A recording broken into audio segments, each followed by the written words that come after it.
اعوذ باللہ من الشیطان الرجیم بسم اللہ الرحمن الرحیم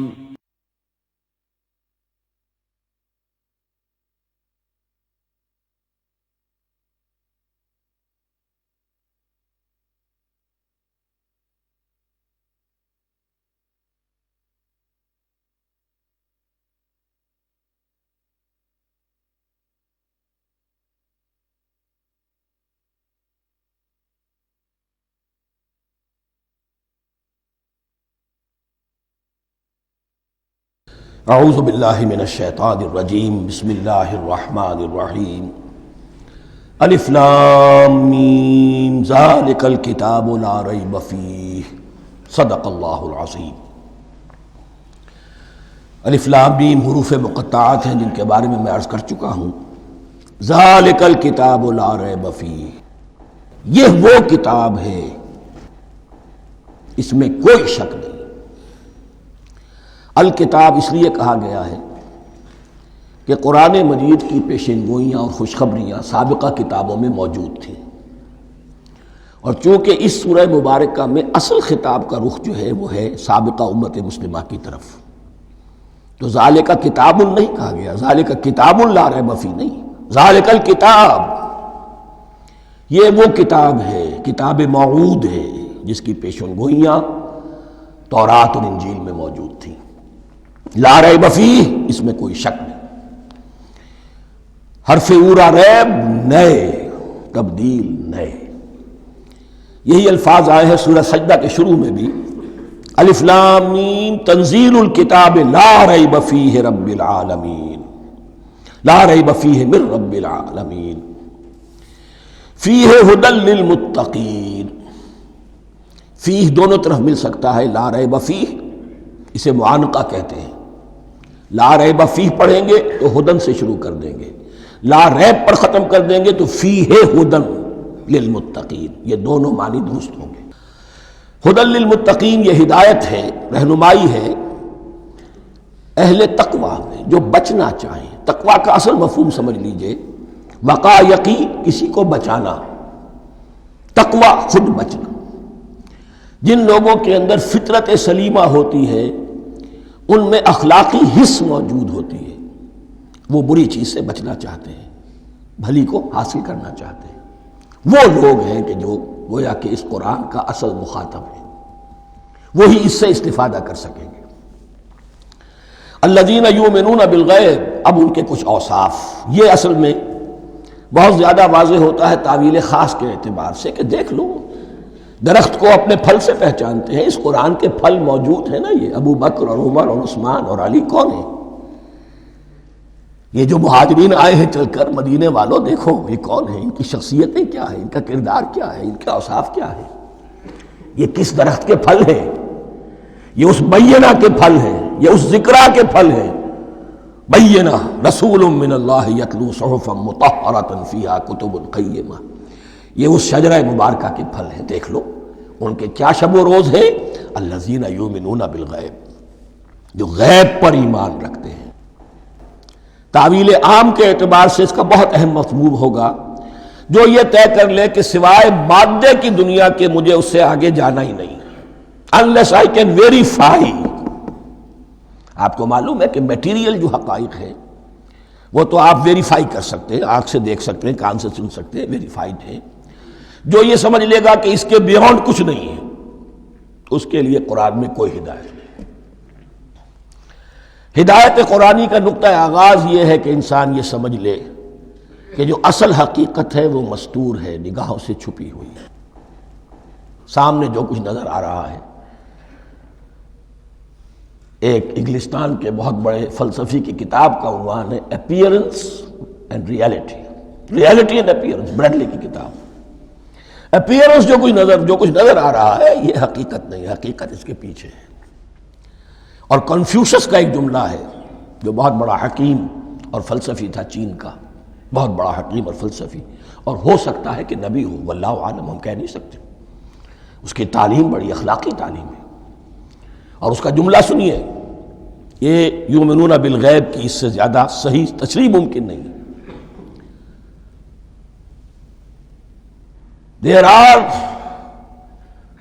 certain things, there's nothing more real than what cannot be seen. And there's nothing more certain than what cannot be heard. وہ حقائق جو آنکھوں سے نہیں دیکھے جا سکتے اور کانوں سے نہیں سنے جا سکتے، ان سے زیادہ یقینی اور واقعی حقائق اور کوئی نہیں. There's nothing more real than what cannot be seen, and there's nothing more certain than what cannot be heard. الذین یؤمنون بالغیب ویقیمون الصلاۃ، نماز قائم کرتے ہیں. ومما رزقناہم ينفقون، اور جو کچھ ہم نے انہیں دیا ہے اس میں سے خرچ کرتے ہیں، خیر میں، بھلائی میں، نیکی میں، ابنائے نو کی حاجات کو رفع کرنے میں، لوگوں کی تکلیفیں دور کرنے میں، خود اللہ کے لیے، اللہ کی رضا جوئی کے لیے، اللہ کو قرض حسنہ دیتے ہوئے. والذین یؤمنون بما انزل الیک وما انزل من قبلک، اور وہ کہ جو ایمان رکھتے ہیں اس پر بھی جو آپ پر نازل کیا گیا ہے محمد صلی اللہ علیہ وسلم، اور اس پر بھی کہ جو آپ سے پہلے نازل کیا گیا.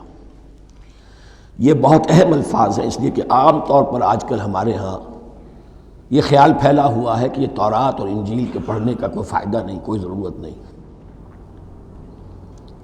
کوئی ضرورت نہیں کی حد تک تو شاید بات صحیح ہو، لیکن کوئی فائدہ نہیں، یہ بالکل غلط ہے. یہ ابتدا ہے قرآن کی، اور کس قدر اہتمام کے ساتھ کہا جا رہا ہے. ایمان صرف قرآن پر نہیں، اس پر بھی کہ جو اس سے پہلے نازل کیا گیا. اور سورہ نساء کی آیت، اور سورہ نساء نازل ہوئی ہے کہیں جا کر سن 6 ہجری میں. یا ایھا الذین آمنوا آمنوا باللہ ورسولہ والکتاب الذی نزل علی رسولہ والکتاب الذی انزل من قبل. تو اس سے ایمان جو ہے تورات پر اور انجیل پر اور زبور پر اور صحف ابراہیم پر، اجمالی ایمان کی جو اہمیت ہے اس کو اچھی طرح سمجھ لیجیے. البتہ یہ ہے کہ چونکہ ہم سمجھتے ہیں اور جانتے ہیں کہ ان کتابوں میں تحریف ہو گئی ہے، لہذا ان کتابوں کی کوئی شے قرآن پر حجت نہیں ہوگی. جو چیز قرآن سے ٹکرائے گی ہم اس کو رد کر دیں گے.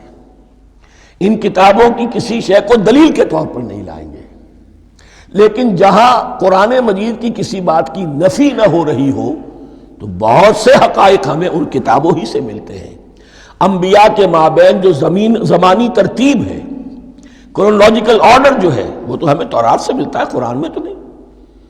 قرآن میں کبھی حضرت نوح کا ذکر بعد میں ہے، حضرت موسیٰ کا پہلے. وہاں تو کسی اور پہلو سے ترتیب آتی ہے، لیکن وہاں ہمیں تاریخ ملتی ہے ابراہیم کی، اسحاق کی، یعقوب کی، انبیاء بنی اسرائیل کی، موسیٰ کی، عیسیٰ کی، یہ ساری چیزیں. تو اس کی اہمیت جو ہے اس کو سمجھ لیجئے. والذین یؤمنون بما انزل الیک وما انزل من قبلک وبالآخرۃ ھم یوقنون، آخرت پر وہ یقین رکھتے ہیں. نوٹ کرنے والی بات کیا ہے کہ باقی سب چیزوں کے لیے لفظ ایمان آیا، آخرت کے لیے ایقان. کیوں؟ واقعہ یہ ہے کہ انسان کے عمل کے اعتبار سے سب سے زیادہ مؤثر شے ایمان بالآخرہ ہے. ایمان بالآخرہ ہے تو عمل سیدھا رہے گا کہ ہاں مجھے جواب دہی کرنی ہے، جانا ہے، اٹھنا ہے، اللہ کے حضور حاضری ہے. اگر یہ یقین ہے تو عمل صحیح ہوگا. اس میں کمی ہو گئی تو توحید جو ہے وہ بھی بس ایک عقیدہ، ایک ڈوگما بن کے رہ جائے گی. ایمان بالرسالت بھی بدعات کو جنم دے گا. عید میلاد نبی منا لیجئے، اور کچھ عشقیہ اشعار کہہ دیجئے، نعتیہ اشعار کہہ دیجئے، اللہ اللہ خیر صلی اللہ، یہ ایمان بالرسالت کے مظہر ہوں گے. عمل انسان کا درست ہوتا ہے آخرت کے یقین کے ساتھ. وبالآخرۃ ھم یوقنون، آخرت پر انہی کا یقین ہے، انہی کا یقین ہے. یہ حصر بھی ہے اس اعتبار سے کہ یہودی میں مدعی تھے کہ ہم آخرت پر یقین رکھتے ہیں، یہاں کنٹراسٹ دکھایا جا رہا ہے، آخرت پر یقین رکھنے والے یہ لوگ ہیں. اور تعویل خاص کے اعتبار سے وہ لوگ موجود ہیں تمہاری نگاہوں کے سامنے. 13 برس کی محنت کی کمائی محمد الرسول اللہ صلی اللہ علیہ وسلم کی، اس کتاب کی، یتلو علیہم آیاتہ ویزکیہم ویعلمہم الکتاب والحکمہ، اس کا جو نتیجہ ہے وہ تمہارے سامنے. اولئک علی ھدی من ربہم، یہ وہ لوگ ہیں جو اپنے رب کی طرف سے ہدایت پر ہیں. وہ ابتدائی ہدایت بھی ان کے پاس تھی اور یہ تکمیلی ہدایت بھی، قرآن پر بھی ان کا یقین پورا ہے اور محمد کا اتباع بھی وہ کر رہے ہیں۔ وَأُولَٰئِكَ هُمُ الْمُفْلِحُونَ، اور یہی وہ لوگ ہیں جو فلاح پانے والے ہیں۔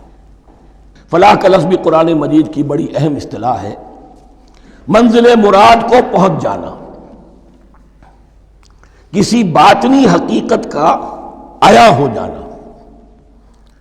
اسی لیے اس پر پھر گفتگو انشاءاللہ ہوگی سورہ مومنون کے شروع میں، لیکن یہ کہ فلاح پانے والے، کامیاب ہونے والے اصل میں یہی لوگ ہیں۔ تو گویا کہ تعویل خاص میں صحابہ کرام کی طرف اشارہ ہو گیا، تعویل عام میں ہر شخص کو بتا دیا گیا اگر قرآن کی ہدایت سے مستفید ہونا ہے تو یہ اوصاف اپنے اندر پیدا کرو۔ اب دوسرا گروہ، ان الذین کفروا سواء علیہم انذرتہم ام لم تنذرہم لا یؤمنون، یقیناً جن لوگوں نے کفر کیا، اور یہاں مراد کیا ہے؟ جو کفر پر اڑ گئے ہیں۔ اس کو ہم تعویل عام میں نہیں لے سکتے، اس لیے کہ اگر تو ہم اس کو عام میں لے لیں گے تو اس کے معنی تو یہ ہوں گے جس شخص نے کسی وقت کفر کیا اب وہ ہدایت پر آ ہی نہیں سکتا۔ نہیں، یہ بات نہیں ہے۔ کوئی کفر میں ہے، وہ غالطے کی بنا پر ہے، عدم توجہی کی بنا پر ہے، حق اس پر واضح نہیں ہوا ہے اس لیے ہے، تو آپ اسے سمجھائیں گے، انذار و تبشیر سے اسے فائدہ ہو جائے گا، واعظ و نصیحت سے فائدہ ہو جائے گا۔ ایک وہ ہے کہ جو حق کو سمجھ کر، پہچان کر اور پھر اڑ گئے، ضد کی وجہ سے، ہٹ دھرمی کی وجہ سے، تعصب کی وجہ سے، تکبر کی وجہ سے، حسد کی وجہ سے۔ ان الذین کفروا، ایسے لوگوں کا معاملہ کیا ہے؟ سواء علیہم انذرتہم ام لم تنذرہم لا یؤمنون، برابر ہے ان کے لیے خواہ آپ انہیں سمجھائیں خواہ نہ سمجھائیں، ڈرائیں نہ ڈرائیں، انذار فرمائیں نہ کریں، لا یؤمنون، وہ ایمان لانے والے نہیں۔ وہی بات جو میں نے کہی تھی کہ سوتے کو جگایا جا سکتا ہے، جاگتے کو کیسے جگائیں؟ ختم اللہ علی قلوبہم وعلی سمعہم وعلی ابصارہم غشاوہ، ان کے دلوں پر اللہ نے مہر کر دی ہے۔ کیوں کر دی ہے؟ یہ ابتداءً مہر نہیں ہوئی، جب حق کو پہچان کر انہوں نے رد کر دیا، اس کی پاداش میں، اس کی سزا کے طور پر۔ ختم اللہ علی قلوبہم، اللہ نے ان کے دلوں پر مہر کر دی ہے، وعلی سمعہم، اور ان کی سماعت پر بھی، وعلی ابصارہم غشاوہ، اور ان کی آنکھوں کے سامنے پردہ پڑ چکا ہے۔ یہ مضمون سورہ یاسین کے شروع میں پھر آئے گا بہت شر و بست کے ساتھ۔ وَلَهُمْ عَذَابٌ عَظِيمٌ، اور ان کے لیے تو اب بہت بڑا عذاب ہے۔ یہ دوسرا گروہ ہو گیا، ایک رکوع میں دو کو سمیٹ لیا گیا، کل ابھی 7 آیتیں ہوئی ہیں۔ ایک وہ گروہ جس نے قرآن مجید کی دعوت سے صحیح صحیح استفادہ کیا، ان میں طلب ہدایت کا مادہ موجود تھا، ان کی فطرتیں سلیم تھیں، ان کے سامنے دعوت آئی، قبول کی، اور قرآن کے بتائے ہوئے راستے پر چلے۔ وہ گلے سرسبد ہیں، وہ شجرہ قرآنی کے نہایت مبارک اور مقدس وہ اس کے پھل ہیں۔ ایک گروہ وہ ہے جس نے حق کو پہچانا لیکن اس کو رد کر دیا اپنے تعصب یا ہٹ درمی کی وجہ سے۔ ان کا ذکر آ گیا بہت اختصار کے ساتھ، اس لیے کہ ان کا ذکر آپ کو بہت تفصیل سے مکی صورتوں میں ملے گا۔ اب آیا تیسرا گروہ، وَمِنَ النَّاسِ، اور لوگوں میں کچھ ایسے بھی ہیں، مَن يَقُولُ آمَنَّا بِاللَّهِ وَبِالْيَوْمِ الْآخِرِ وَمَا هُم بِمُؤْمِنِينَ، جو کہتے تو یہ ہے کہ ہم ایمان رکھتے ہیں اللہ پر بھی اور یوم آخر پر بھی، مگر وہ حقیقت میں مومن نہیں ہے۔ یہاں ایک بات سمجھ لیجئے، اکثر و بیشتر مفسرین نے اس تیسری کیٹیگری کے بارے میں یہی رائے قائم کی ہے کہ یہ منافقین مذکور ہیں یہاں، اگرچہ لفظ منافق یا لفظ نفاق نہیں آیا یہاں، لیکن مولانا امیر احسن اصلاحی صاحب نے ایک رائے ظاہر کی ہے جو بڑی قیمتی ہے، وہ یہ کہ یہاں ایک کردار کا نقشہ کھینچ دیا گیا ہے۔ غور کرنے والے غور کر لیں، دیکھ لیں، جس پر بھی وہ چسپاں ہو جائے۔ اور بالفعل جب یہ آیات نازل ہو رہی تھیں تو دو طبقات پر یہ کردار نگاری جو ہے، یہ جو شخصیت کا ہیولہ کھینچا جا رہا ہے، وہ دو کے اوپر راست آ رہا تھا۔ ایک علماء یہود، وہ بھی کہتے تھے کہ ٹھیک ہے محمد جو کہہ رہے ہیں ہم بھی اللہ کو مانتے ہیں، آخرت کو بھی مانتے ہیں، اسی لیے یہاں رسالت کا ذکر نہیں ہے۔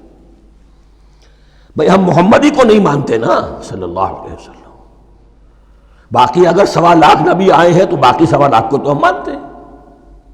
ایک محمد کو نہیں مانا، ایک عیسیٰ کو نہیں مانا، بس۔ تو ہمیں بھی مانا جانا چاہیے کہ ہم بھی مسلمان ہیں۔ ایک یہ ان کی رائے ہے، اور واقعہ یہ ہے کہ یہاں اس طریقے کا تذکرہ ہو رہا ہے کہ جس سے ان کا کردار بھی جھلک رہا ہے، روح سخن ان کی طرف جا رہا ہے۔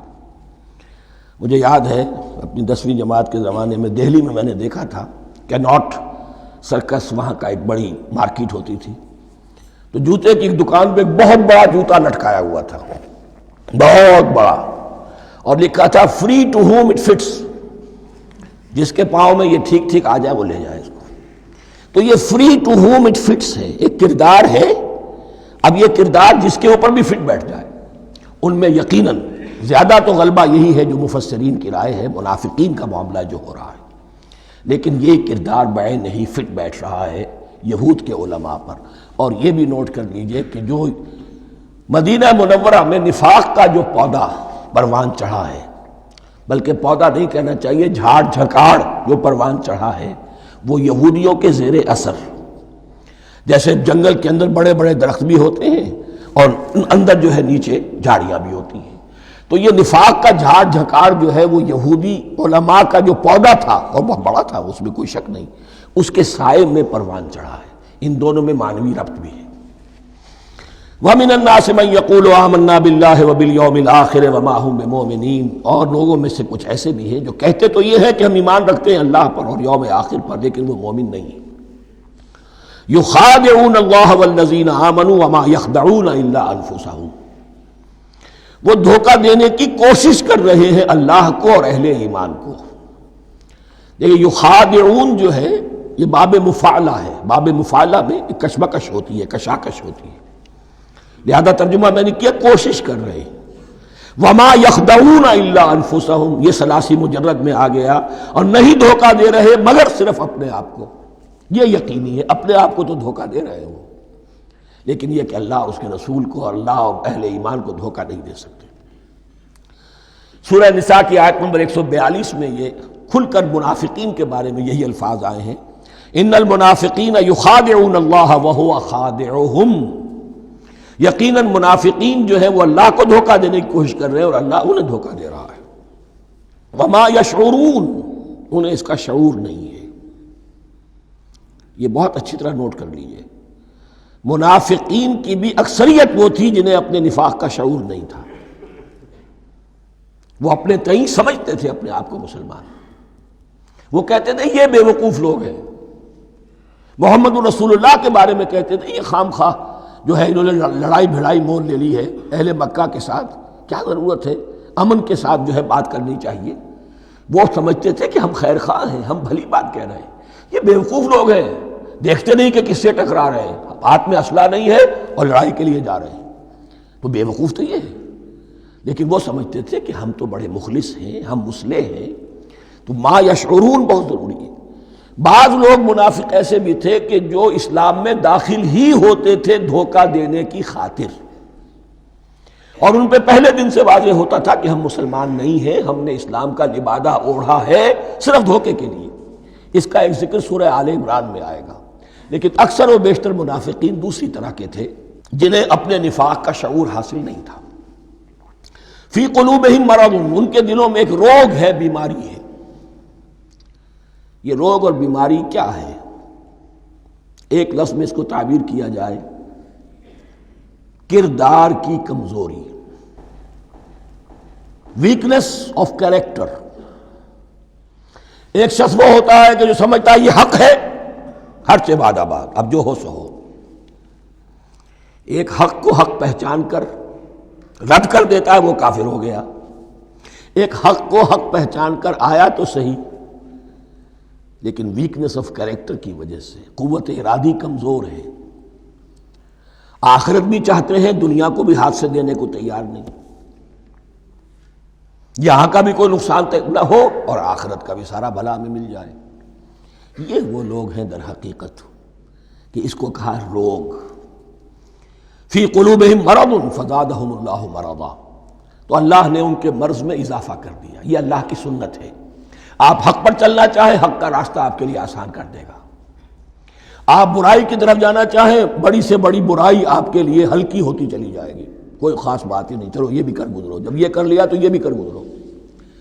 اور اگر آپ بین بین لٹکنا چاہیں تو اللہ اسی پہ چھوڑ دیتا ہے۔ ٹھیک ہے، آپ سمجھتے ہیں ہم کامیاب ہو رہے ہیں، ہم نے مسلمانوں کو بھی دھوکہ دے لیا، وہ ہمیں مسلمان سمجھتے ہیں، اور یہودیوں کو بھی دھوکہ دے لیا، وہ سمجھتے ہیں کہ ہم ان کے ساتھی ہیں، تو سمجھا کامیاب ہو رہے ہیں، حقیقت میں کامیابی نہیں۔ فی قلوبہم مرض فزادہم اللہ مرضا ولہم عذاب علیم بما کانوا یکذبون، اور ان کے لیے تو دردناک عذاب ہے۔ عذاب عظیم کا لفظ آیا تھا اوپر کفار کے لیے، وَلَهُمْ عَذَابٌ عَظِيمٌ، 7ویں آیت ختم ہوئی، اور عذاب علیم کا لفظ آیا یہاں، ان کے لیے دردناک المناک عذاب ہے، بما کانوا یکذبون، بسبب اس جھوٹ کے جو وہ بول رہے تھے۔ وَإِذَا قِيلَ لَهُمْ لَا تُفْسِدُوا فِي الْأَرْضِ، اور جب ان سے کہا جاتا تھا مت فساد کرو زمین میں، مراد کیا ہے اس سے؟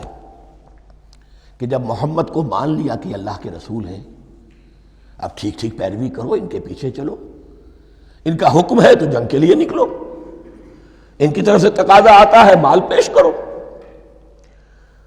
اور اگر تم اس سے کتراتے ہو تو فساد مچا رہے ہیں، جماعتی زندگی کے اندر فتنہ اور فساد پیدا کر رہے ہیں۔ وَإِذَا قِيلَ لَهُمْ لَا تُفْسِدُوا فِي الْأَرْضِ قَالُوا إِنَّمَا نَحْنُ مُصْلِحُونَ، وہ کہتے تھے نہیں ہم تو صلح کرانے والے ہیں، اصلاح کرنے والے ہیں، ہم چاہتے ہیں لڑنا بھیڑنا کوئی اچھی بات نہیں ہے، ٹکراؤ تصادم یہ کوئی اچھے کام تھوڑا ہی ہے، بس ٹھنڈے ٹھنڈے دعوت دیتے رہو، جو چاہے قبول کر لے جو چاہے رد کر دے، خام خواہ یہ ٹکرانا اور یہ جنگ کرنا اور اللہ کے دین کو غالب کرنے کے لیے یہ قربانی دو اور یہ مصیبت جھیلو اور یہ مشقت برداشت کرو اور یہ چیز چھوڑو اور یہ ترک کرو، یہ کاہے کے لیے؟ وَإِذَا قِيلَ لَهُمْ لَا تُفْسِدُوا فِي الْأَرْضِ قَالُوا إِنَّمَا نَحْنُ مُصْلِحُونَ أَلَا إِنَّهُمْ هُمُ الْمُفْسِدُونَ وَلَٰكِن لَا يَشْعُرُونَ، آگاہ ہو جاؤ کہ وہی ہے مفسد، فساد پھیلانے والے، اس لیے کہ محمد رسول اللہ کی دعوت ہے زمین میں اصلاح کے لیے، اس اصلاح کے لیے کچھ آپریشن کرنا پڑے گا، مریض اس درجے کو پہنچ چکا ہے کہ آپریشن کے بغیر اس کی شفا نہیں ہوگی، اب اگر تم اس کے راستے میں رکاوٹ بنتے ہو تو در حقیقت تم فساد مچا رہے ہو، لیکن تمہیں اس کا شعور نہیں ہے۔ الا انہم ہم المفسدون ولکن لا یشعرون، پھر دیکھیے نوٹ کیجئے، شعور نہیں ہے، شعوری نفاق اور شے ہے، غیر شعوری نفاق ہے کہ جس کا یہ سارا تذکرہ ہو رہا ہے۔ وَإِذَا قِيلَ لَهُمْ آمِنُوا كَمَا آمَنَ النَّاسُ، اور جب ان سے کہا جاتا ہے ایمان لاؤ جیسے دوسرے لوگ ایمان لائے ہیں، آخر دیکھو دوسرے یہ اہل ایمان ہیں، جب بلاوا آتا ہے فوراً لبیک حاضر ہوتے، جو بھی ہو یہ تم جو ہے آخر تم نے اور روش اختیار کی۔ وَإِذَا قِيلَ لَهُمْ آمِنُوا كَمَا آمَنَ النَّاسُ قَالُوا أَنُؤْمِنُ كَمَا آمَنَ السُّفَهَاءُ، وہ کہتے ہیں کہ کیا ہم ایمان لائے جیسے یہ بے وقوف لوگ ایمان لائے، انہیں تو اپنے نفع کی فکر، نہ نقصان کی فکر، نہ خطرات کا کوئی خیال، نہ اندیشوں کا کوئی گمان، جان جائے مال جائے، اولاد کو چھوڑ دیں، گھر بار چھوڑ کے آ گئے ہیں، ان سے بڑے بے وقوف کون ہوں گے؟ بال بچے چھوڑ آئے ہیں کفار مکہ کے رحم و کرم پر، سرداران قریش جو چاہے ان کے ساتھ کریں، تو یہ تو بے وقوف لوگ ہیں۔ آج کل آپ کہتے ہیں ایسے ہی لوگوں کو فینیٹکس ہیں، یہ فینیٹکس ہیں، دیکھ بھال کر چلنا چاہیے، دائیں بائیں دیکھ کر چلنا چاہیے، نفع نقصان کا خیال کر کے چلنا چاہیے، چاہے حق ہے ٹھیک ہے، لیکن بہرحال اپنی مصلحتوں کو بھی اور اپنی اہل و عیال کی مصلحتوں کو بھی دیکھنا چاہیے۔ یہ لوگ تو معلوم ہوتا ہے کہ بالکل دیوانے ہو گئے، فینیٹکس ہو گئے۔ وَإِذَا قِيلَ لَهُمْ آمِنُوا كَمَا آمَنَ النَّاسُ قَالُوا أَنُؤْمِنُ كَمَا آمَنَ السُّفَهَاءُ أَلَا إِنَّهُمْ هُمُ السُّفَهَاءُ وَلَٰكِن لَا يَعْلَمُونَ، آگاہ ہو جاؤ کہ وہی بے وقوف ہے لیکن انہیں علم نہیں ہے۔ وہ صادق الایمان جو ایمان کی ہر تقاضے کو پورا کرنے کے لیے ہر وقت حاضر ہیں، ان سے بڑا عقل مند کوئی نہیں، ان سے بڑا سمجھدار کوئی نہیں۔ انہوں نے یہ جان لیا ہے کہ اصل زندگی آخرت کی زندگی ہے، یہ نہیں ہے، یہ تو عارضی ہے، کل نہیں آج ختم ہو جائے، آج نہیں ابھی ختم ہو جائے، کیا فرق پڑے گا؟ جانا تو ہے، اب نہیں تو کل، کل نہیں تو پرسوں، جانا تو ہے۔ تو عقل تو ان کے اندر ہے۔ الا انہم هم السفہاء ولکن لا یعلمون واذا لقوا الذین آمنوا قالوا آمنا، اور جب یہ ملتے ہیں ان سے جو اہل ایمان ہیں تو کہتے ہیں ہم بھی ایمان رکھتے ہیں۔ اب یہ ان دونوں پر آئے گا۔ عام جو یہودی تھے وہ بھی کہتے تھے کہ ہم بھی تو آخر اللہ کو مانتے ہیں، آخرت کو مانتے ہیں، اور منافق تو تھے ہی جو رسول کو بھی مانتے تھے۔ وَإِذَا خَلَوْا إِلَىٰ شَيَاطِينِهِمْ، اور جب یہ اپنے شیطانوں کے پاس خلوت میں ہوتے ہیں، اور یہاں شیاطین سے مراد ہیں اہل کتاب یہود کے علماء، ان کے سردار، یا عبداللہ ابن ابی جو منافقین مدینہ کا سردار تھا۔ اگر وہ کبھی ملامت کرتا تھا، دیکھو تم تو معلوم ہوتا ہے بالکل مسلمانوں میں شامل ہی ہو گئے پوری طرح سے، تمہیں کیا ہو گیا، تم ہر بات مان رہے ہو۔ اب انہیں یہ کچھ نہ کچھ اپنی وفاداری کا یقین دلانے کے لیے کہنا پڑتا تھا، نہیں ہم انہیں بیوقوف بنا رہے ہیں، ہم ان سے ذرا تمسخر کر رہے ہیں، ہم ہیں آپ کے ساتھ ہی، آپ فکر نہ کریں۔ اسی لیے یہ دو منہ ہونا، نفق کہتے ہیں سرنگ کو جس کے دو دروازے ہوتے ہیں، باقی زیر زمین ہے۔ نافقہ گوہ کا بل ہے کہ دو دروازے رکھتا ہے، دو اس کے منہ رکھتا ہے کہ ادھر سے اگر کتا داخل ہو جائے شکار کے لیے تو ادھر سے نکل بھاگے، ادھر سے آئے تو ادھر سے نکل بھاگے۔ تو دو منہ انسان، یہ در حقیقت جس کو پھر سورہ نساء میں کہا گیا لا الہ ہؤلاء ولا الہ ہؤلاء، نہ ادھر کے ہیں نہ ادھر کے، مذبذبین بین ذالک، اس کے درمیان مذبذب ہو کر رہ گئے۔ یہ شیطان کا لفظ یہاں سمجھ لیجئے کہ اس کے دو رائے ہیں کہ یہ شطنہ سے بنا ہے یا شات سے بنا ہے، شین الف توئے یا شین تو نون۔ شطنہ کے معنی تباعدا، کو بہت دور ہو گیا، دور ہو گیا۔ شیطان سے مراد جو اللہ کی رحمت سے بہت دور ہو گیا۔ اور شاتا یشیتو کے معنی ہے احترق غضبا وحسدا، کوئی شخص غصے اور حسد کے اندر جل رہا ہو، وہ شاتا یشیتو ہے۔ اس سے فعلان کے وزن پر، رحمان کے وزن پر، غضبان کے وزن پر شیطان، یعنی وہ کہ جو حسد اور غضب کی آگ میں جل رہا ہے۔ تو یہ ایک تو شیطان وہ ہے کہ جو جنات میں سے ہے، جس کا نام عزازیل تھا پہلے، اب ہم اسے ابلیس کے نام سے جانتے ہیں، وہ ایک شیطان ہے، جنی ہے۔ پھر یہ کہ جو بھی اس کے پیروکار ہیں دنیا میں، انسانوں میں سے ہوں یا جنات میں سے ہوں، وہ بھی شیاطین ہیں۔ اسی طرح اہل کفر، اہل زیغ کے جو بڑے بڑے سردار ہوتے ہیں، ان کو بھی شیطان سے تعبیر کیا گیا۔ وَإِذَا خَلَوْا إِلَىٰ شَيَاطِينِهِمْ قَالُوا إِنَّا مَعَكُمْ، اور جب وہ خلوت میں ہوتے ہیں، علیحدگی میں ہوتے ہیں اپنے شیاطین کے پاس، سرداروں کے پاس، کہتے ہیں ہم تو آپ کے ساتھ ہیں، انما نحن مستہزئون، یہ تو ہم ان مسلمانوں کو بیوقوف بنا رہے ہیں، ان سے استہزاء کر رہے ہیں، تمسخر کر رہے ہیں۔ ہم تمسخر میں کہہ دیتے ہیں کہ ہم بھی آپ کے ساتھ ہیں، آمنا۔ اللہ یستہزئ بہم ویمدہم فی طغیانہم یعمہون، حقیقت کیا ہے کہ اللہ ان کا مذاق اڑا رہا ہے اور ان کو ڈھیل دے رہا ہے کہ وہ اپنے عقل کے اندھے پن میں بڑھتے چلے جائیں۔ اللہ تعالیٰ جیسا میں نے عرض کیا رسی دراز کرتا ہے، کوئی شخص غلط راستے پر جانا ہے تو جاؤ بھائی، فوراً تو نہیں پکڑتا، اگر فوراً پکڑ لے تو سیدھا ہو جائے گا، چلتے جائے، جہاں جانا چاہتے ہو جاؤ۔ تو ان کو بھی رسی دراز کر رہا ہے اللہ، لیکن یہ کہ اللہ یستہزئ بہم، یہ سمجھتے ہیں کہ مسلمانوں کا مذاق اڑا رہے ہیں، اصل میں مذاق ان کا اڑ رہا ہے اللہ کے نزدیک۔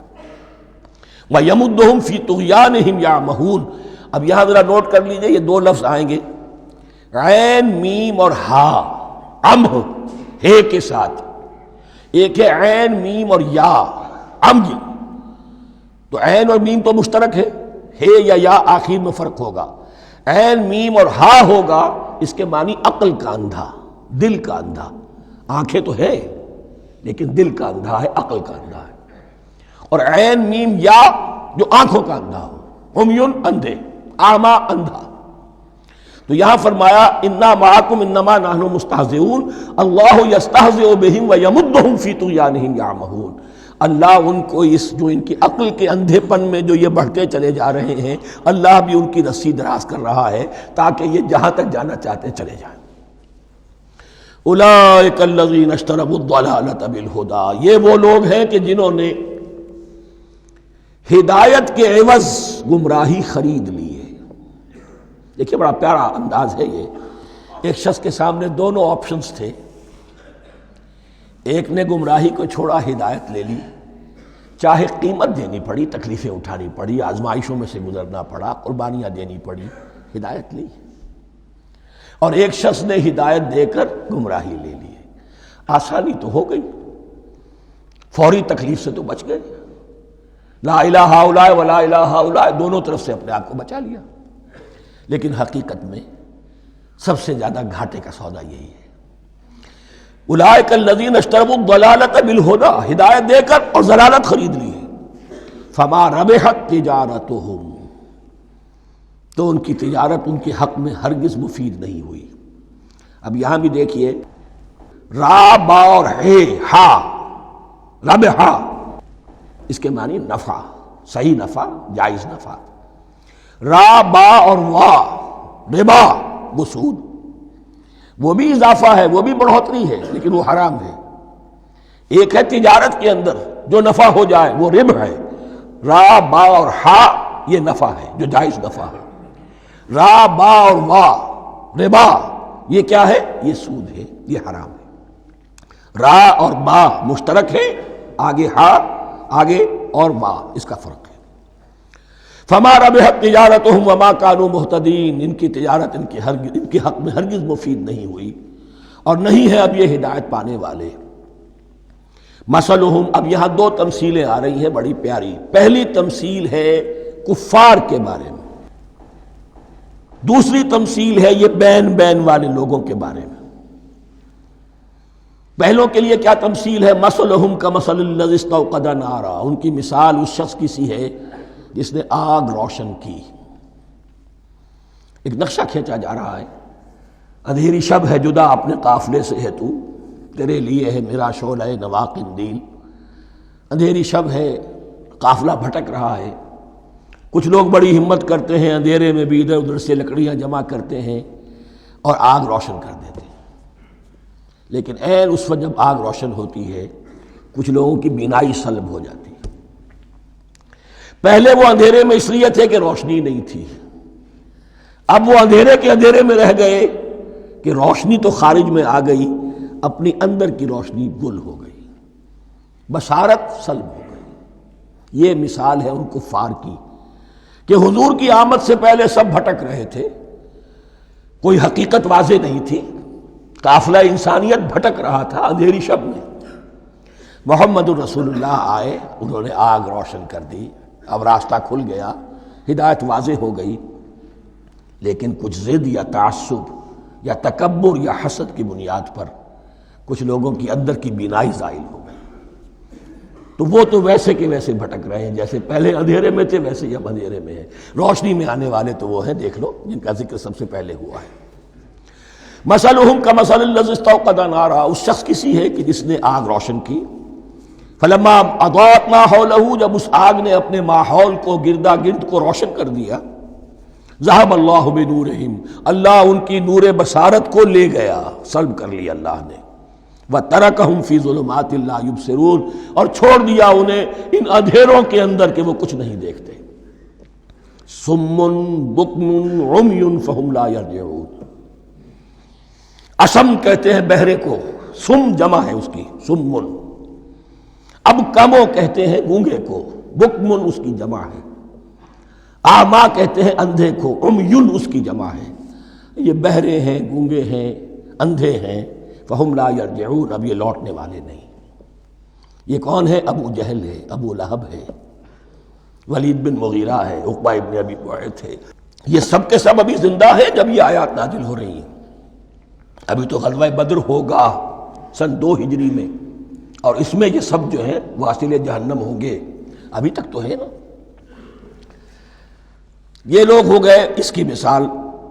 وَمَثَلُهُمْ كَمَثَلِ الَّذِي اسْتَوْقَدَ نَارًا فَلَمَّا أَضَاءَتْ مَا حَوْلَهُ ذَهَبَ اللَّهُ بِنُورِهِمْ وَتَرَكَهُمْ فِي ظُلُمَاتٍ لَا يُبْصِرُونَ صُمٌّ بُكْمٌ عُمْيٌ فَهُمْ لَا يَرْجِعُونَ۔ اب دوسری مثال، أَوْ كَصَيِّبٍ مِّنَ السَّمَاءِ، یا بڑی زور کی بارش برس رہی ہے آسمان سے، فِيهِ ظُلُمَاتٌ، اس میں اندھیرے بھی ہیں، وَرَعْدٌ، اور گرج ہے، وَبَرْقٌ، اور بجلی چمک رہی ہے، یجعلون اصابعہم فی آذانہم من الصواعق حذر الموت، کچھ لوگ ہیں کہ جو اپنی انگلیاں اپنے کانوں کے اندر ٹھوسے ہوئے ہیں کہ وہ جو کڑک ہے اس سے ان کی جانیں نہ نکل جائیں، موت نہ آ جائے۔ کڑکا ایسا ہے کہ اس کڑکے سے بچنے کے لیے اپنی انگلیاں اپنی کانوں میں ٹھوس رکھی، حذر الموت، موت کے خوف سے۔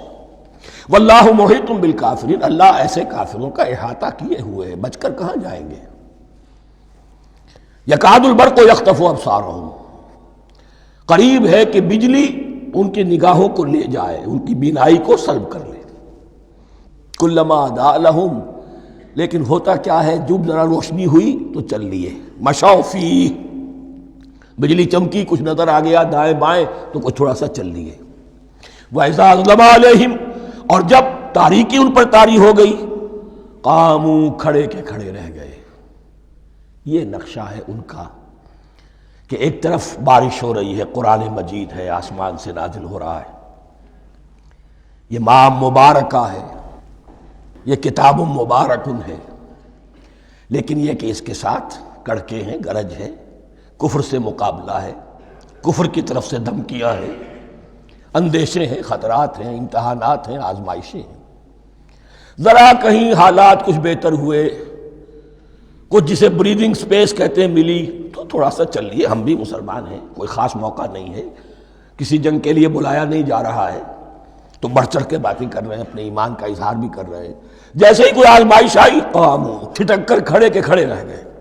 وَلَوْ شَاءَ اللَّهُ لَذَهَبَ بِسَمْعِهِمْ وَأَبْصَارِهِمْ، اللہ چاہتا تو ان کی سماعت اور بصارت کو بھی سلب کر لیتا، لیکن اللہ کا قانون یہی ہے، جو جہاں رہنا چاہے اس نے آزادی ارادہ دی ہے انسان کو۔ تم اگر مومن صادق بن کر رہنا چاہتے ہو، اس کو آسان کر دے گا تمہارے لیے۔ تم نے اپنے تعصب کی وجہ سے، اپنے تکبر کی وجہ سے کفر کا راستہ اختیار کیا، اللہ اسی کو کھول دے گا۔ تم بیچ میں لٹکنا چاہتے ہو، لٹکتے رہو، اللہ تعالیٰ جو ہے جبراً کسی کو نہ حق پہ لائے گا، نہ جبراً کسی کو باطل پر لے کر جائے گا۔ اس لیے کہ جبر اگر ہو تو پھر امتحان کا معاملہ ختم، پھر جزا و سزا بیکار ہے، غیر منطقی ہے، غیر معقول ہے۔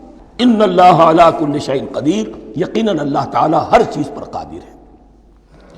یہ دو رکوع اس اعتبار سے کہ انسانی شخصیتوں کا سمجھنا، اور جیسا کہ میں نے عرض کیا، تعویل عام ذہن میں رکھیے، جب بھی کبھی کوئی دعوت حق اٹھے گی، اگر وہ واقعتاً کل کے کل حق کی دعوت ہے اور اس میں انقلابی رنگ ہے کہ باطل سے پنجہ آزمائی کرنی ہے، باطل کو نیچا دکھانا ہے، حق کا غلبہ کرنا ہے، تو یہ تین قسم کے افراد لازماً ہمیشہ وجود میں آ جائیں گے۔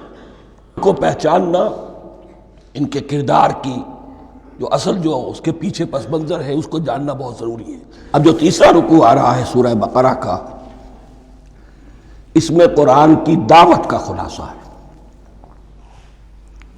قرآن کیا ماننے کی دعوت دیتا ہے، اس کی پکار کیا ہے۔ جیسا کہ میں عرض کر چکا ہوں، 2/3 قرآن پہلے نازل ہو چکا ہے، پس منظر میں ہے۔ ہمارے لیے اس ترتیب مصحف کے اعتبار سے وہ قرآن بعد میں آئے گا، ترتیب نزول کے اعتبار سے وہ پس منظر میں موجود ہے، لیکن چونکہ یہاں پر مصحف کے اندر یہاں سے آغاز کیا جا رہا ہے، لہذا اس کا خلاصہ جو ہے لب لباب یہ ایک رکوع میں، اور قرآن کے فلسفے کا اور اس کے بعض نہایت ہی اہم جو موضوعات ہیں اور مسائل ہیں ان کا ذکر پھر چوتھے رکوع میں۔ ابھی ہم تیسرا رکوع پڑھ رہے ہیں۔ یا ایھا الناس اعبدوا ربکم الذی خلقکم والذین من قبلکم لعلکم تتقون، اے لوگو بندگی اختیار کرو اپنے اس رب کی، اپنے اس مالک کی جس نے تمہیں پیدا کیا، اور نہ صرف تم کو پیدا کیا، تم سے پہلے جتنے لوگ گزرے انہیں بھی پیدا کیا تاکہ تم بچ سکو۔ یہ قرآن کی دعوت کا خلاصہ ہے، اور یہ نوٹ کر لیجئے، یہ تمام انبیاء اور رسل کی دعوت یہی تھی۔ اب جب پڑھیں گے سورہ اعراف، پڑھیں گے سورہ شعراء، پڑھیں گے ایک ایک کا نام لے کر، ان اعبدوا اللہ واطیعون، ہر رسول کی دعوت یہ تھی، اللہ کی بندگی کرو، میری اطاعت کرو۔ یا قوم اعبدوا اللہ ما لکم من الہ غیرہ، اے میری قوم کے لوگوں اللہ کی بندگی کرو، تمہارا کوئی الہ اور معبود اس کے سوا نہیں ہے۔ پھر حضور قرآن یہی عبادت رب انسان کی تخلیق کی غایت ہے، وما خلقت الجن والانس الا لیعبدون، ہم نے جنوں اور انسانوں کو پیدا ہی صرف اس لیے کیا ہے کہ ہماری بندگی کریں۔ لیکن یہاں ایک فرق بہت بڑا ہے، تمام رسولوں کی دعوت یہی ہے، محمد الرسول اللہ کی بھی یہی ہے، لیکن بڑا فرق کیا ہے؟ باقی تمام رسولوں کی دعوت آپ کو ملے گی یا قوم، اے میری قوم کے لوگوں، یہاں ہے یا ایھا الناس، اے بنی آدم، اے بنی نوع انسان۔ معلوم ہوا کہ تمام رسول حضور سے پہلے صرف اپنی اپنی قوموں کی طرف آئے ہیں، پہلے اور آخری اور کامل رسول ہیں اللہ کے محمد صلی اللہ علیہ وسلم، جن کی دعوت آفاقی ہے۔ یا ایھا الناس، یا قوم نہیں، یا ایھا الناس اعبدوا ربکم الذی خلقکم والذین من قبلکم۔ اس میں دلیل بھی آ گئی کہ عام طور پر لوگ جو ہے غلط راستے پر اس دلیل سے جمے رہتے ہیں کہ ہمارے آباء و اجداد کا راستہ یہی تھا۔ تو بھائی جیسے تم مخلوق ہو ایسے وہ بھی تو مخلوق تھے، جیسے تم خطا کر سکتے ہو وہ بھی تو خطا کر سکتے تھے۔ لہذا یہ نہ دیکھو کہ آباء و اجداد کا راستہ کیا تھا، دیکھو یہ کہ حق کیا ہے، لعلکم تتقون، تاکہ تم بچ جاؤ، دنیا میں افراط و تفریط کے دھکوں سے بچ جاؤ گے، آخرت میں اللہ کے عذاب سے بچ جاؤ گے۔ ان دونوں سے اگر بچنا ہے تو اللہ کی بندگی کی روش اختیار کرو۔ اچھا کس رب کی؟ الذی جعل لکم الارض فراشا والسماء بناء، جس نے تمہارے لیے زمین کو فرش بنا دیا اور آسمان کو چھت بنا دیا۔ وانزل من السماء ماء، اور آسمان سے پانی برسایا۔ فاخرج بہ من الثمرات رزقا لکم، اور پھر اس پانی کے ذریعے سے زمین سے میووں کی شکل میں، پیداوار کی شکل میں تمہارے لیے رزق اگایا۔ فلا تجعلوا للہ اندادا وانتم تعلمون، تو ہرگز نہ اللہ کا مد مقابل کسی کو ٹھہراؤ جانتے بوجھتے۔ وانتم تعلمون کا ایک مطلب یہ بھی ہے کہ تم بھی مانتے ہو کہ اس کائنات کا خالق اللہ کے سوا کوئی نہیں۔ اہل عرب بھی مانتے تھے، جو ان کے دیوی دیوتا تھے وہ سمجھتے تھے کہ یہ اللہ کے اوتار ہیں یا اللہ کے ہاں بہت یہ پسندیدہ ہیں، اللہ کے محبوب ہیں، اس کے اولیاء ہیں، اس کی بیٹیاں ہیں، لہذا یہ شفاعت کریں گے تو ہمارا بیڑا پار ہو جائے گا، ورنہ خالق وہ مانتے تھے اللہ ایک ہی ہے۔ جب تم یہ مانتے ہو کائنات کا خالق ایک، مدبر ایک، تو اب کسی کو اس کا مد مقابل نہ بناؤ۔ انداد ند کی جمع ہے، لا ضد لہ ولا ند لہ، اللہ کا کوئی مد مقابل نہیں۔ اس میں یہاں تک بات ہے کہ حضور اس درجے، اس توحید کی باریکیوں تک پہنچا کر گئے ہیں اس امت کو کہ کسی صحابی نے ایسے ہی کہہ دیا ما شاء اللہ و ما شئت، جو اللہ چاہے اور جو آپ چاہیں۔ حضور نے فوراً ٹوک دیا اجعلتنی للہ ندا، کیا تو نے مجھے اللہ کا مد مقابل بنا دیا ہے؟ اس کائنات میں مشیت صرف ایک کی چلتی ہے، کسی اور کی مشیت اس کی مشیت کے تابع پوری ہو جائے ہو جائے، لیکن مشیت مطلقہ صرف اس کی ہے۔ یہاں تک کہ حضور سے فرمایا گیا کہ اے نبی آپ کے لیے یہ ممکن نہیں ہے جسے چاہے ہدایت دے دیں، انک لا تہدی من احببت ولکن اللہ یہدی من یشاء۔ اگر یہ اختیار میں ہوتا تو ابو طالب دنیا سے بغیر ایمان لائے نہ جاتے۔ فلا تجعلوا للہ اندادا وانتم تعلمون۔ اب ان دو آیتوں میں تو یوں سمجھیے توحید نظری بھی اور توحید عملی بھی۔ توحید عملی کیا ہے؟ بندگی صرف اسی کی ہو۔ اب آیا ہے رسالت کا معاملہ، وَإِن كُنتُمْ فِي رَيْبٍ مِّمَّا نَزَّلْنَا عَلَىٰ عَبْدِنَا، اگر تمہیں رسالت محمدی پر شک ہے صلی اللہ علیہ وسلم، اس کے کیا معنی ہے؟ کہ تمہیں اس قرآن کے بارے میں شک ہے جو ہم نے اپنے بندے پر نازل کیا ہے۔ اگر ہے شک فی الواقع، وَإِن كُنتُمْ فِي رَيْبٍ، اگر تمہیں واقعتاً شک ہے مما نزلنا علی عبدنا، اس پر جو ہم نے اپنے بندے پر نازل فرمایا ہے، فاتو بسورۃ من مثلہ، تو لے آؤ اس جیسی ایک ہی صورت۔ یہ ہم کل پوری تفصیل سے دیکھ چکے ہیں کہ برسبیل تنزل یہاں پہنچے ہیں، پہلے 2 آیتیں میں نے آپ کو سنائی تھی، اس میں پورے قرآن کی مثال لانے کا چیلنج کیا گیا. پھر ایک آیت سنائی جس میں 10 صورتیں ہی لے آؤ. اب آخری درجے میں ایک صورت ہی بنا لا، اور ایک صورت تو سورۃ العصر کے مساوی بھی ہو سکتی تھی، سورۃ الکوثر کے مساوی بھی ہو سکتی تھی. وَادْعُوا شُهَدَاءَكُم مِّن دُونِ اللَّهِ إِن كُنتُمْ صَادِقِينَ، اور بلا لو اپنے سارے مددگاروں کو اللہ کے سوا، جن ہو انس ہو. اس لیے کہ قریش کا خیال یہ تھا کہ جو شعراء ہوتے ہیں ان کے پاس جن ہوتے ہیں، وہ جن انہیں سکھاتے ہیں، ورنہ عام آدمی تو یہ شعر نہیں کہہ سکتا. تو تمہارا اگر کوئی گمان ہے کوئی جنات سکھانے والے ہیں، کوئی انسان ہے، خطیب ہے، شعراء ہے، ادیب، سب کو جمع کر. ان کنتم صادقین. اب یہ ہے بہت ہی، جس کو میں نے کل کہا تھا، آپ کو یاد ہوگا، قرآن کا انداز کیا ہوتا ہے کہ وہ اپنے اندر جھانکنے کی دعوت دیتا ہے. یہ گویا کہ آنکھوں میں آنکھیں ڈال کر یہ کہا جا رہا ہے کہ حقیقت میں تمہیں کوئی شک نہیں ہے، یہ تم بات بنا رہے ہو صرف. اگر واقعتاً شک ہے تو آؤ میدان میں. حقیقت یہ ہے کہ تمہیں شک نہیں ہے. اگر تم سچے ہو فاتو بصورت من مثلہ، تو اس جیسی ایک ہی صورت بنا لاؤ. فإن لم تفعلوا، اب ذرا انداز دیکھیے تحدی کا اور چیلنج کا. پھر اگر تم یہ نہ کر پاؤ، وَلَن تَفْعَلُوا، اور ہرگز نہیں کر سکو گے. یہ چیلنج کون دے سکتا ہے؟ اللہ کے سوا کوئی نہیں دے سکتا. یہ انداز کسی کتاب کا نہیں ہے. ذَلِكَ الْكِتَابُ لَا رَيْبَ فِيهِ، یہ کسی کا نہیں ہے. فَإِن لَمْ تَفْعَلُوا وَلَن تَفْعَلُوا، پھر اگر تم نہ کر پاؤ اور تم ہرگز نہیں کر پاؤ گے، فَاتَّقُوا النَّارَ الَّتِي وَقُودُهَا النَّاسُ وَالْحِجَارَةُ، تو ڈرو اس آگ سے جس کا ایندھن بنیں گے انسان اور پتھر. اعدت للکافرین، کافروں کے لیے تیار کر لی گئی ہے، بھڑکا دی گئی ہے. پتھروں کا ذکر خاص طور پر کیوں ہے؟ 2 اس کے امکانات ہیں. آپ کو معلوم ہے کہ وہ جو پتھر کا کوئلہ ہوتا ہے اس کی آگ بڑی سخت ہوتی تھی، عام جو ہمارا یہ لکڑی کا کوئلہ ہوتا ہے اس کے مقابلے میں. اور دوسرے یہ بھی کہ چونکہ انہوں نے جو معبود تراش رکھے تھے وہ پتھر کے ہوتے تھے، تمہارے ساتھ ہی تمہارے ان معبودوں کو بھی جھونکا جائے گا اور وہ بھی جلیں گے، تاکہ تمہاری حسرت کے اندر اضافہ ہو.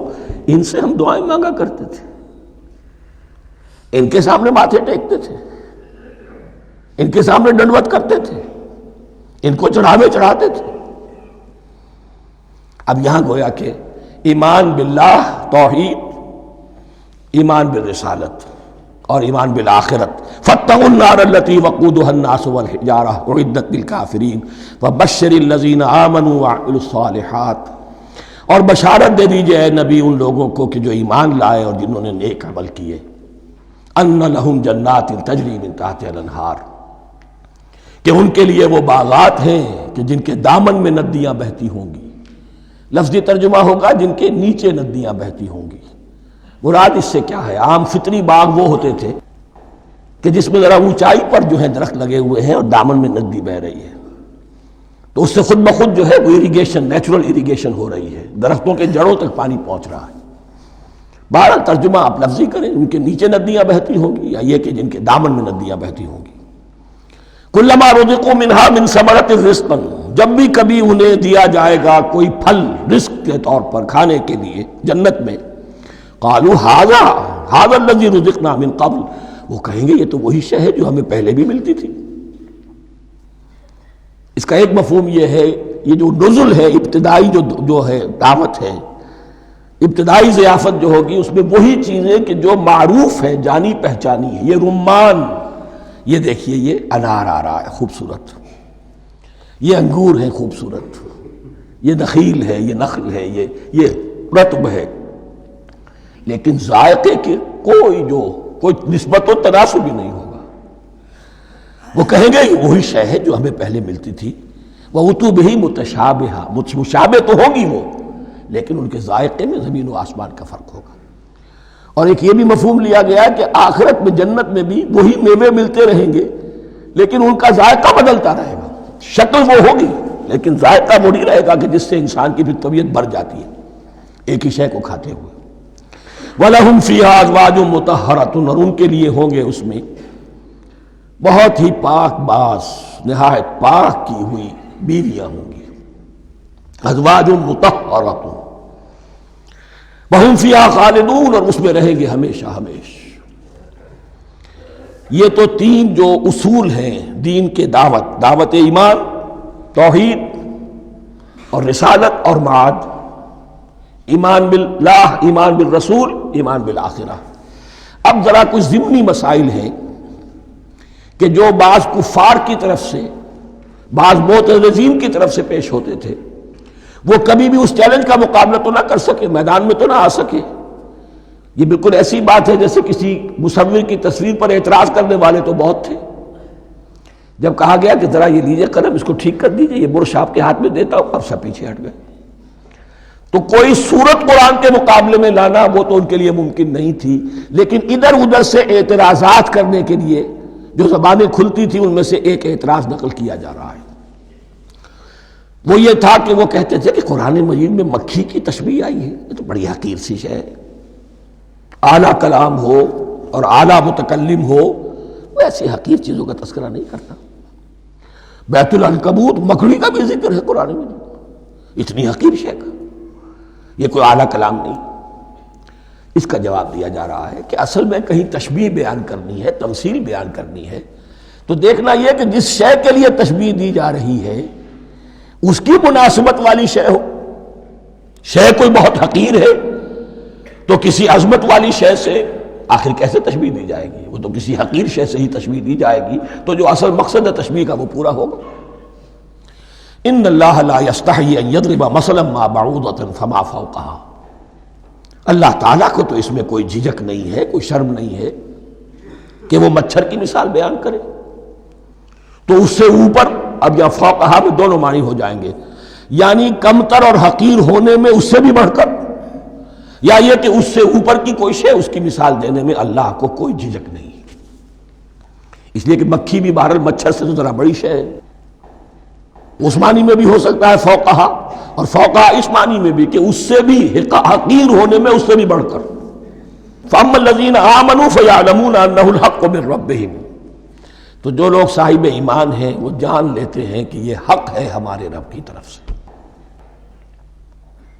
وَأَمَّا الَّذِينَ كَفَرُوا، اور جنہوں نے کفر کیا ہے، فَيَقُولُونَ مَاذَا أَرَادَ اللَّهُ بِهَذَا مَثَلًا، یہ کیا مثال اللہ نے دی، کیا ارادہ ہوا اللہ کا اس مثال کے ذریعے سے؟ ناک بھوں چڑھا رہے ہیں، اعتراض کر رہے ہیں۔ اب جو آ رہا ہے اگلا جملہ وہ ہے بہت اہم، یضل بہ کثیرا ویہدی بہ کثیرا، اسی کے ذریعے سے اللہ بہتوں کو ہدایت دیتا ہے اور اسی کے ذریعے سے بہتوں کو گمراہ کرتا۔ معلوم ہوا کہ ہدایت اور گمراہی اور ہدایت اور ضلالت انسان کی سبجیکٹو کنڈیشن کے اوپر دار و مدار ہے۔ اس کا آپ کے دل میں خیر ہے، بھلائی ہے، نیت صحیح ہے، طلب ہدایت، طلب علم، اس میں آپ سچے ہیں، آپ کو ہدایت مل جائے گی۔ دل میں زیغ ہے، کجی ہے، نیت میں ٹیڑھ ہے، فساد ہے، تو اسی کے ذریعے سے اللہ آپ کی گمراہی میں اضافہ کر دے گا۔ یضل بہ کثیرا ویہدی بہ کثیرا، لیکن اللہ کا یہ کسی کو ہدایت دینا اور کسی کو ضلالت دینا علل ٹپ نہیں ہے، کسی قاعدے اور قانون کے بغیر نہیں ہے۔ وما یضل بہ الا الفاسقین، نہیں گمراہ کرتا وہ اس کے ذریعے سے مگر صرف سرکش لوگوں کو، جن میں سرکشی ہے، تعلی ہے، تکبر ہے، اور ان کے اوصاف کیا ہے؟ الذین ینقضون عہد اللہ من بعد میثاقہ، جو توڑ دیتے ہیں اللہ کے ساتھ کیے ہوئے عہد کو۔ اور سب سے بڑا عہد یہ سورہ اعراف میں چل کر آئے گا، عہد الست۔ عالم ارواح میں ہم عہد الست کر کے آئے، الست بربکم قالوا بلا، کیا میں ہی نہیں ہوں تمہارا رب؟ تمام ارواح نے، میں بھی تھا، آپ بھی تھے، سب تھے، کل انسان، جتنے انسان دنیا میں آج تک آ چکے ہیں وہ بھی تھے، اور جو آنے ہیں ابھی قیامت تک وہ بھی تھے، لیکن تھے صرف ارواح کی شکل میں، جسم نہیں تھے۔ اور یہ میں آپ کو بتا چکا ہوں، مکمل وجود ہے انسان کا روحانی وجود۔ اولاً تخلیق اس کی ہوئی تھی، اسی سے آگے چل کر ایک بہت فلسفے کا بہت گہرا مضمون آ رہا ہے آگے چل کر۔ وہ جو عہد الست بربکم قالوا بلا، انہوں نے اس عہد کو توڑا، اللہ کو اپنا مالک اور خالق اور اپنا حاکم جاننے کی بجائے خود حاکم بن کر بیٹھ گئے۔ الیس لی ملک مصر، کیا مصر کی بادشاہی میری نہیں ہے؟ I am the sovereign. We are sovereign. Popular sovereignty. بغاوت، سرکشی، فاسق۔ وما يضل به الا الفاسقين الذين ينقضون عهد الله من بعد ميثاقه ويقطعون ما امر الله به ان يوصل، اور کاٹتے ہیں وہ چیز جسے اللہ نے جوڑنے کا حکم دیا ہے۔ اللہ نے صلہ رحمی کا حکم دیا ہے، یہ قطع رحمی کرتے ہیں مال کی طلب میں، بھائی بھائی کو ختم کرتا ہے اس کے مال کو ہتھیانے کے لیے، اپنی ذاتی اغراض کے لیے تمام اخلاقی حدود جو ہے انسان پس و پیش ڈال دیتا ہے، اپنا تکبر، اپنے لیے تعلی۔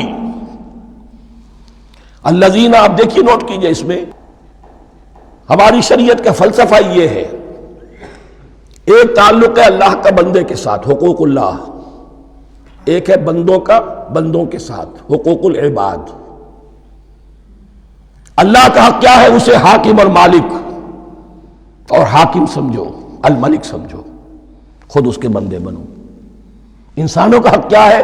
کونوا عباد اللہ اخوانا، سب آپس میں بھائی بھائی اللہ کے بندے بن جاؤ۔ اور اس میں سب سے اہم ترین رحمی رشتہ ہے، سگے بھائی بہنیں، پھر دادی کے اوپر جا کر وہ کزنز آ جائیں گے، پر دادی پر جا کر اور جمع ہو جائیں گے، یہاں تک کہ آدم و حوا پر تمام انسان جمع ہو جائیں گے۔ تو رحمی رشتے کی بڑی اہمیت ہے۔ تو وہ فاسقین کہ جو توڑتے ہیں اللہ کے عہد کو، اس کو مضبوطی سے باندھنے کے بعد، وَيَقْطَعُونَ مَا أَمَرَ اللَّهُ بِهِ أَن يُوصَلَ وَيُفْسِدُونَ فِي الْأَرْضِ، انہی دونوں چیزوں کے نتیجے میں زمین میں فساد پیدا ہوتا ہے۔ یا اللہ کی اطاعت سے باغی ہو گئے، اور یا آپس میں ایک دوسرے کی گردنیں کاٹنے لگے۔ اولئک ھم الخاسرون، یہی لوگ ہیں جو بالآخر خسارے میں، آخری اور دائمی خسارے میں رہنے والے ہیں۔ کیف تکفرون باللہ وکنتم امواتا، تم کیسے کفر کرتے ہو اللہ کا؟ بڑا پیارا انداز ہے۔ وکنتم امواتا، تم مردہ تھے، فاحیاکم، تمہیں زندہ کیا، ثم یمیتکم، پھر تمہیں مارے گا، ثم یحییکم، پھر جلائے گا، ثم الیہ ترجعون، پھر تم اس کی طرف لوٹ جاؤ گے، لوٹا دیے جاؤ گے۔ یہاں وہ بات آ گئی جو آج نگاہوں سے بالکل اوجھل ہو چکی ہے۔ یہ ہم دنیا میں آنے سے پہلے مردہ تھے، کیا مانی؟ یہ مضمون آ کر اصل میں سورہ غافر یا سورہ مومن میں چل کر اس کی پوری وضاحت ہوگی، لیکن چونکہ یہاں تذکرہ ہو چکا ہے عہد الست کا، ہماری پہلی تخلیق ہوئی عالم ارواح میں، ارواح کی صورت میں، پھر ہمیں سلا دیا گیا، وہ ہماری پہلی موت تھی۔ مردہ جو ہے معدوم نہیں ہوتا، مردہ ہوتا ہے، بے جان ہوتا ہے، سویا ہوا ہوتا ہے، اور موت کو اور نیند کو تشبیہ دی گئی ہے۔ پھر ہمیں اس جسد کے ساتھ یہاں زندہ کیا گیا، پھر موت طاری ہوگی، پھر ہمیں زندہ کیا جائے گا۔ یہ آیت جیسا کہ میں نے عرض کیا بہت بڑی اور بڑی گہری حکمت اور فلسفہ قرآن کی آیت ہے۔ کیسے اللہ کا انکار کرتے؟ کنتم اموات، تم مردہ تھے، سوئی ہوئی ارواح کی شکل میں تھے، فاحیاکم، تمہیں جگایا اس جسد کے ساتھ، زندہ کیا، ثم یمیتکم ثم یحییکم، پھر تمہیں مارے گا، پھر جلائے گا، ثم الیہ ترجعون، پھر تم اس کی طرف لوٹا دیے جاؤ گے۔ اور اب اس کے بعد جو آخری آیت ہے، هو الذی خلق لکم ما فی الارض جمیعا، اس نے تمہارے لیے بنایا ہے جو کچھ بھی زمین میں ہے۔ اس میں خلافت کا مضمون آ گیا۔ حدیث میں آتا ہے انما الدنیا خلقت لکم وانتم خلقتم للآخرہ، یہ دنیا تمہارے لیے بنائی گئی ہے، تم آخرت کے لیے بنائے گئے ہو۔ هو الذی خلق لکم ما فی الارض جمیعا، اس لیے کہ اگلی آیت پھر آ رہی ہے خلافت کی آیت۔ سارا کچھ زمین میں یہ بستر جو بچھایا اور یہ کائنات کو، زمین کو سجایا تمہاری خلافت کے لیے۔ ثم استوى الى السماء فسواهن سبع سماوات، پھر وہ متوجہ ہوا آسمانوں کی طرف اور انہیں 7 آسمانوں کی شکل میں بنا دیا۔ جیسا کہ میں کل عرض کر چکا ہوں، یہ تاحال ابھی یہ آیات متشابہات میں سے ہے، 7 آسمانوں کی کیا حقیقت ہے ہم اس سے ابھی پورے طور سے واقف نہیں۔ وَهُوَ بِكُلِّ شَيْءٍ عَلِيمٌ، اور اسے ہر شے کا علم حقیقی حاصل ہے۔ بارک اللہ لی ولکم فی القرآن العظیم ونفعنی وإیاکم بالآیات والذکر الحکیم۔